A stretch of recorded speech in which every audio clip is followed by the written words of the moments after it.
Olá pessoal, estamos de volta, né? Enem já com data marcada para novembro, mais um tempo para a gente estudar, o ERJ se posicionando ainda, novas datas terão, mas para nós não é momento de parar. Pelo contrário, agora é o momento de eu intensificar o meu estudo, porque quando chegar na época da prova eu estar pronto. E nesse momento vamos aproveitar muito para rever o que já vimos, para fazer bastante exercício. E vocês coloquem aí na plataforma todas as dúvidas que vocês tiverem quando realizar os exercícios. É importante que nós possamos estar juntos nesse momento.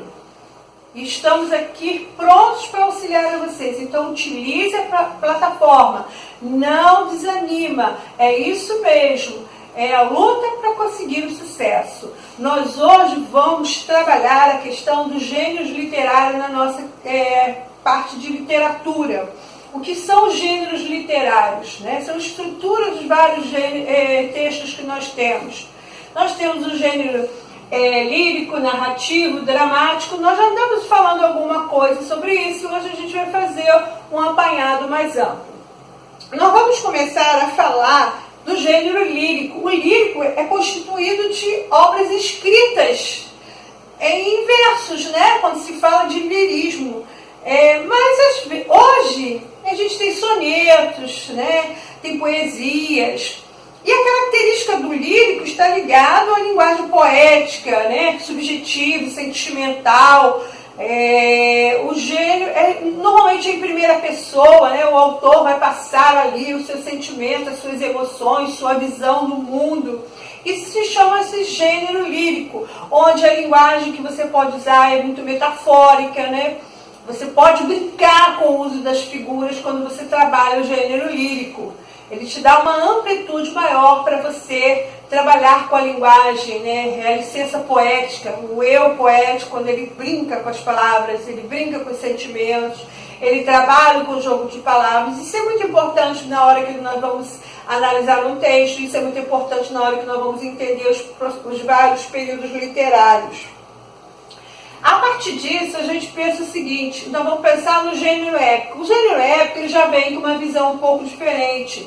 Eles são narrações de grandes acontecimentos, né? De grandes fatos históricos. Quando você vê o Alexandre o Grande, você está falando, Camões, quando ele faz o Lusíadas, é um gênero épico, né? Então é importante a gente entender que se fala de épico, fala-se de algo de fatos históricos. E hoje o gênero épico é um gênero narrativo também, então ele tem essa associação do gênero narrativo. Então ele pode estar presente em contos, em fadas, que é o que é característica do gênero narrativo. O gênero narrativo, nós já vimos que é aquele elemento que o autor passa uma história, ele conta uma história. Ele pode contar essa história de várias maneiras, ele pode ser um conto. Quando você pega o Alienista no Machado de Assis, é um conto, por quê? A característica de um conto que é uma história mais curta, com poucos personagens, com poucos cenários. Então é algo mais breve, diferente de uma novela. A novela, ela fica entre o conto e o romance, porque na novela você terá mais personagens, você terá mais cenários, né? É dividido em capítulos, né? Então, mas não é tão rápido quanto o primeiro conto, mas também não chega a ser tão prolongado quanto o romance propriamente dito. Aí a gente chega no romance. O romance, ele tem uma complexidade, ele fica entre um e outro, ele é mais complexo. Porque ele tem vários gêneros, eu tenho romance policial, eu tenho romance psicológico, eu tenho histórico, ficção científica, fantasia. O romance, ele me dá amplitude. E quando a gente fala de literatura, a gente fala de romance romântico urbano, romance romântico regionalista. Então você vê que ele vai tendo vários subgêneros. Aí eu venho com a crônica. A crônica é uma narrativa mais informal, ela é feita em linguagem coloquial, ela é breve, ela vai falar de algo do cotidiano, né, ligado ao que aconteceu no dia a dia, certo? É a visão ali algo do dia a dia.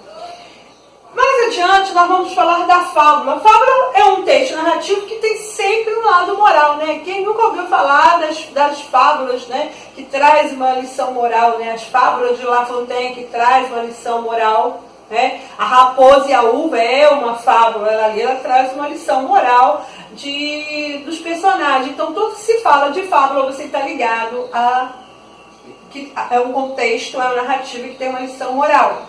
E por fim a gente vê histórias em quadrinhos ou graphic novels, que se trata do gênero, é o quê? Eu tenho texto e eu tenho figuras, é onde você trabalha com a linguagem verbal ou não verbal, né? Quando o personagem fala, quando tem as ações. Então esse texto ele tem um pouquinho de diferença, porque tem os balões que representam a fala, os pensamentos dos personagens. Então é importante que a gente entenda um pouco diferenciado. Os quadrinhos eles costumam aparecer na prova, né? E muitas vezes, para eu entender a interpretação daquele quadrinho, eu tenho que olhar não só o lado verbal, mas também o não verbal. E por fim, nós temos o gênero dramático. O drama é quando você pega aquele romance, por exemplo, e o transporta para representar, né? Em um palco, por exemplo. É uma representação, ele vai para o teatro. O Alto da Compadecida é um gênero dramático, porque ele tem personagem, ele vai ter fala, ele vai ter a marca das falas, você tem cenário, né? Você tem todo um processo para a construção do gênero dramático. Então a gente percebe que esses vários gêneros literários são importantes na hora que você vai fazer a interpretação do seu texto, para que você, por exemplo, nesses gêneros que nós falamos aqui, você brinca com as palavras em muitos deles, você tem uma linguagem mais... pode trabalhar com a linguagem conotativa, diferentemente quando você pega um texto que tem a função de informar, que aí a linguagem vai ser trabalhada em relação à linguagem denotativa. Ok?